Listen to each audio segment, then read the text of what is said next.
cheap way of doing account recovery. Account recovery is a big cost to all of these online services. You know, everything from your bank down to social networking, you name it. If they can solve the problem in an automated way with some sort of a script that asks you the answer to your questions, then hey, that's kind of like quasi-free. If they have to staff a call center with people, or if they have to do something online, or then there's a direct cost to them. Some of the other ways of doing account recovery take some time. I mean, another thing that you could do that doesn't cost too much, costs a little bit, but I mean, you could, when somebody loses their, can't log into their account, you could maybe send them a postcard in the mail. And it's not a great cost, but everybody is used to kind of instant gratification, and to the point that, I mean, there are people that just plain don't even bother remembering passwords. They just depend on account recovery procedures for those accounts that they don't use regularly.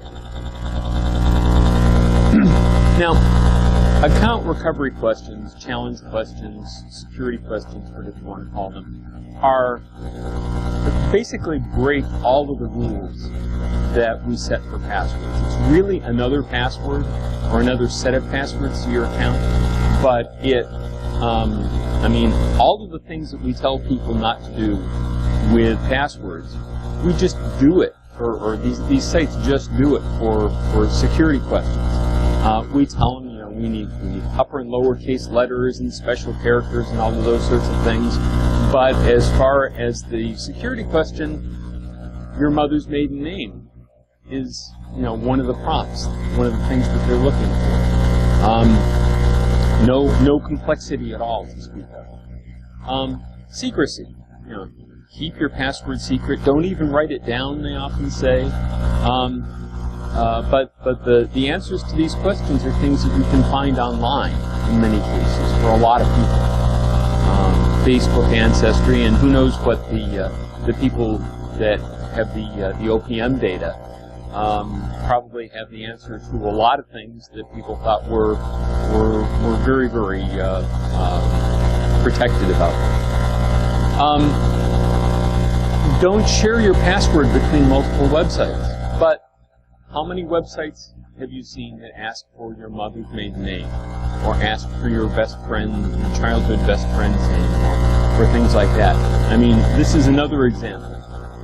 And then for storage, and this is harder, of course. It's very hard to get information on how people actually are storing passwords and answers to security questions. But passwords, you want to salt and hash them, and that's pretty well established.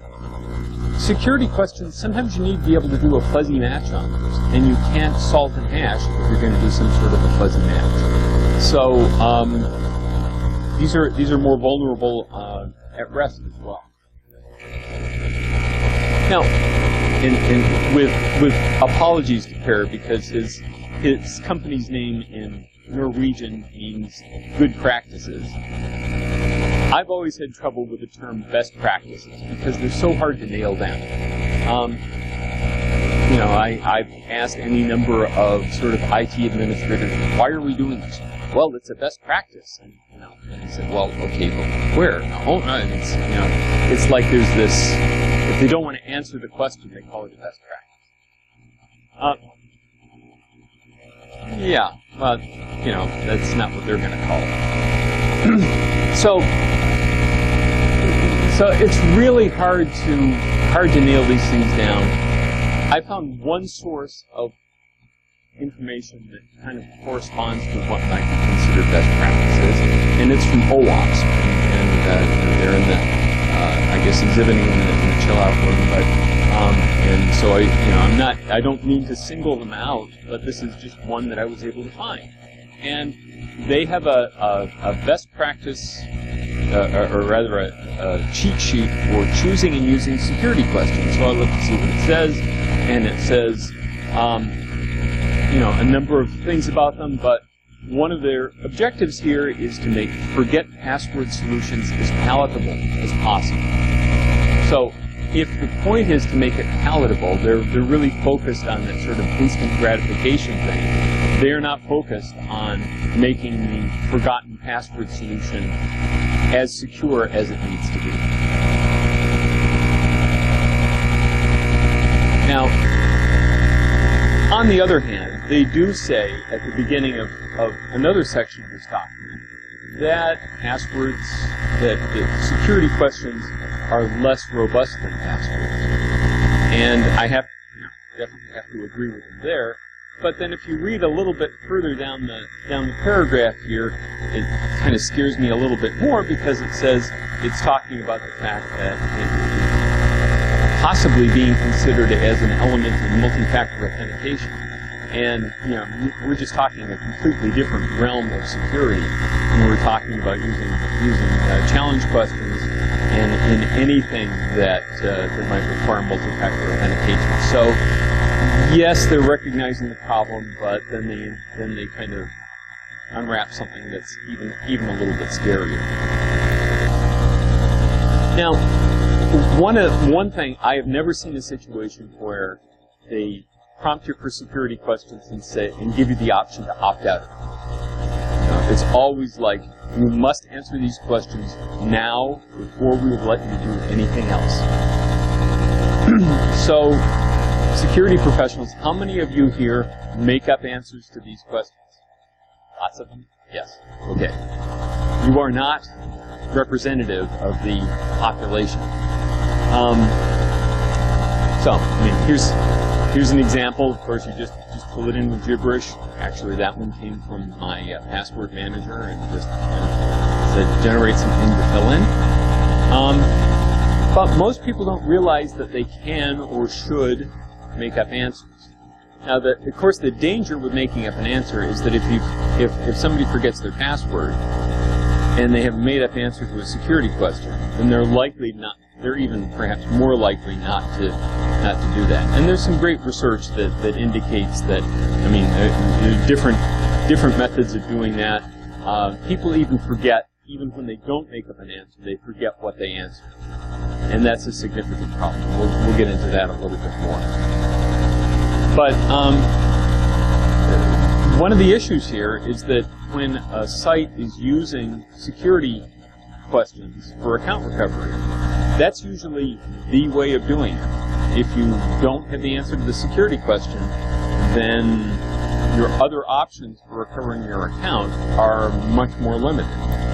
Either because they don't exist, or because, hey, this person isn't able to answer the challenge questions, so they're more suspicious, right? So let's remember when we talk about this, and so many times when I've brought up security questions, people just say, I just answer them with junk. But I'm always talking to security people. But let's remember when we're designing these things that we are not designing them for ourselves. We are designing them for the general public. And we need to be thoughtful about how we do these things, because we want to provide security to everybody, not just a select few. So here's an example of an area where I think we're actually cueing the public even that they shouldn't make up an answer. So this is the California Department of Motor Vehicles account registration. And I had to go through this recently because I was given the option to renew my driver's license online, so I had to create an account on their site. And this is what you do to register an account number. And I don't know if you can see all of this, but it talks about entering. Hello folks, I'm Geek here. Unfortunately, it looks like we had another video freeze up. So, audio and the speaker moving around and such should resume at about the 11-minute 45-second mark or thereabouts. Sorry for the inconvenience.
schools are in the area.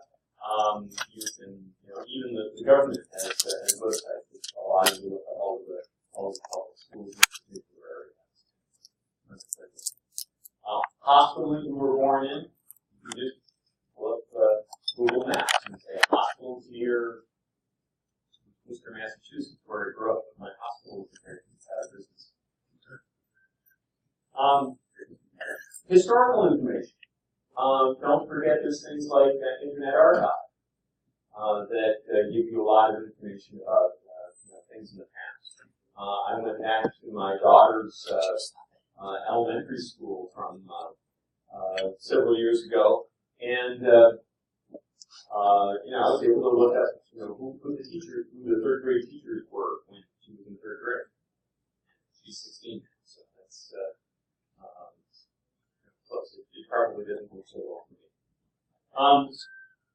And then of course there's the and I haven't tried these because they're too cheap, but there's the sort of paper information services that might have some of this information, might not. I'm not sure.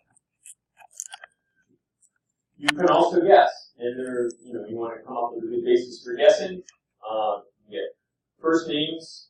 You can actually do quite a good job on guessing first names, especially if you know the age of the person.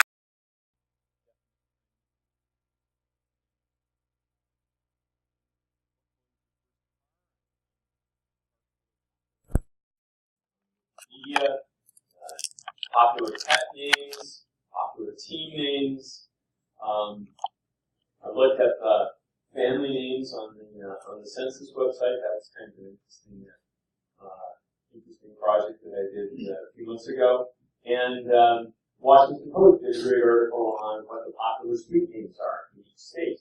There's definitely trends by state there as well. So if you need, if an attacker needs to guess, then there are lots of resources to deal with that. And again, my point here is to try and encourage that the design of these questions really needs to be thought out if you're going to use them at all.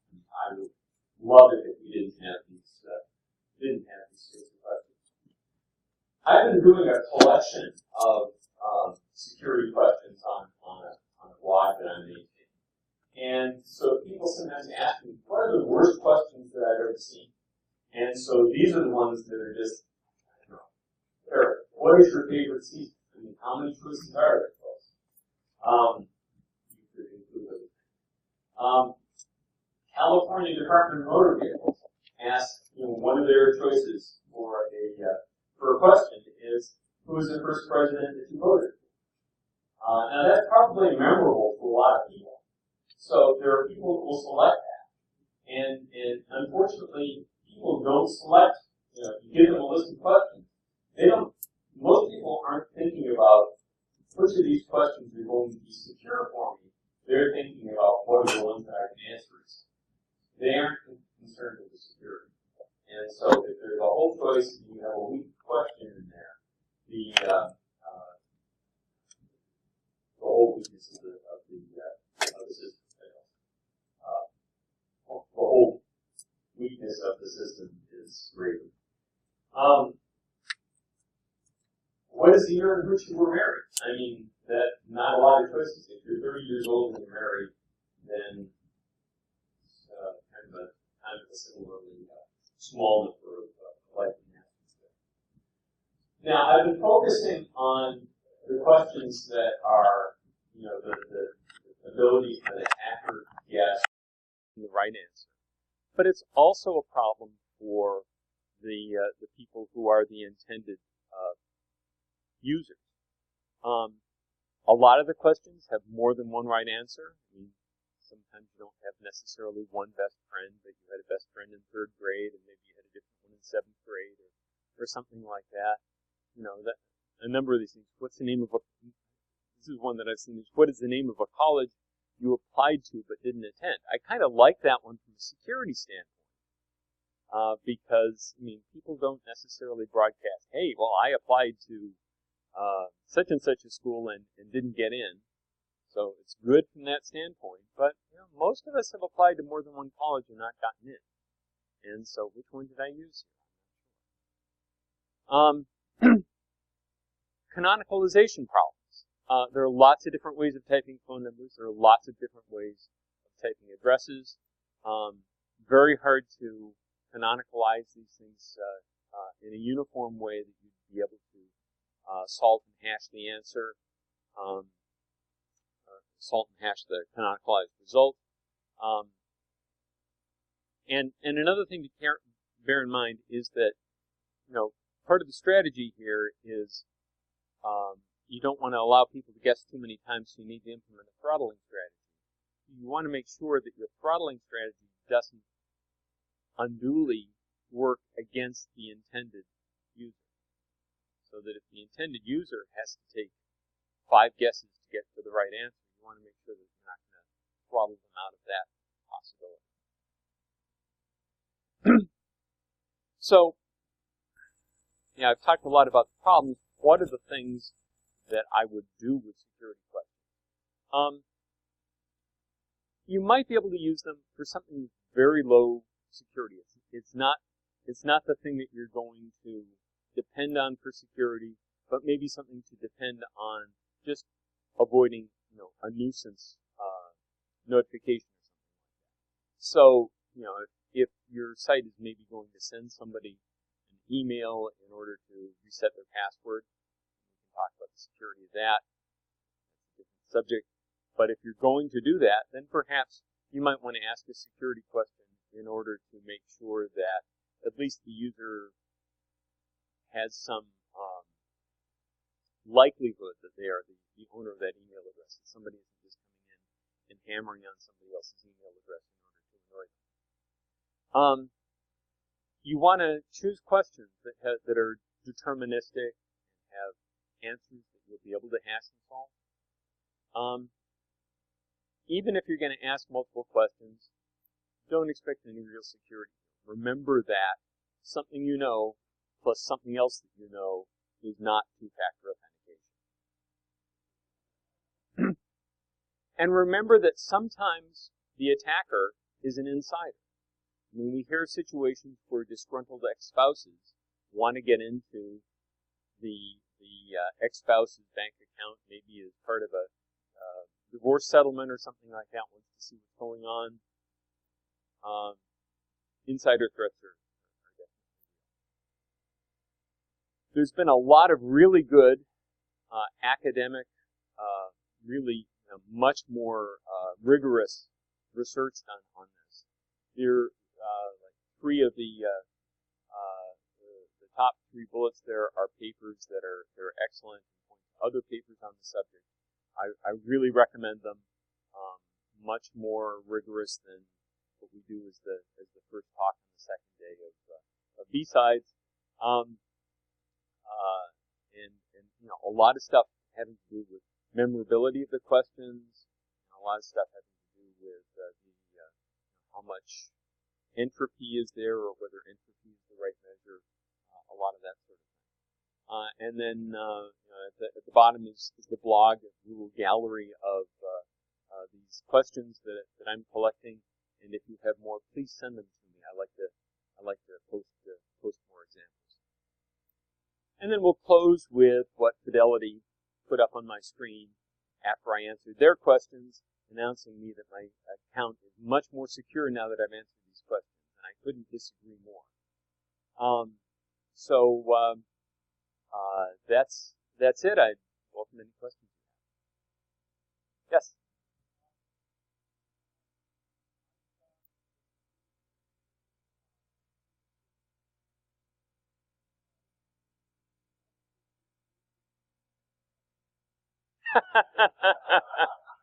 Okay, I'll repeat it for the microphone because it's a good one.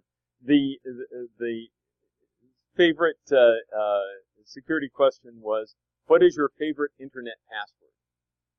If you've got a screenshot of that, I'd love that.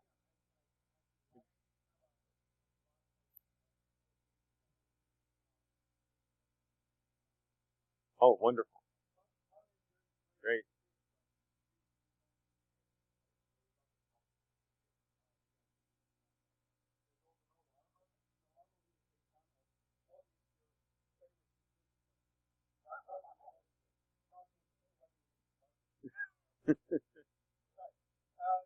Do we have time for one more?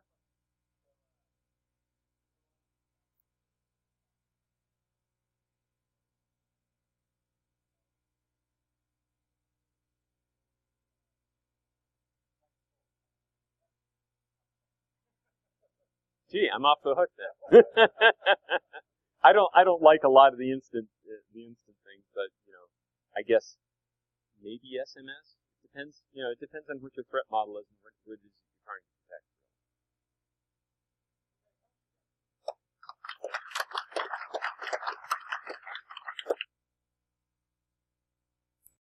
It's from Prague in Czech Republic. It's been with us several times before, and here's a nice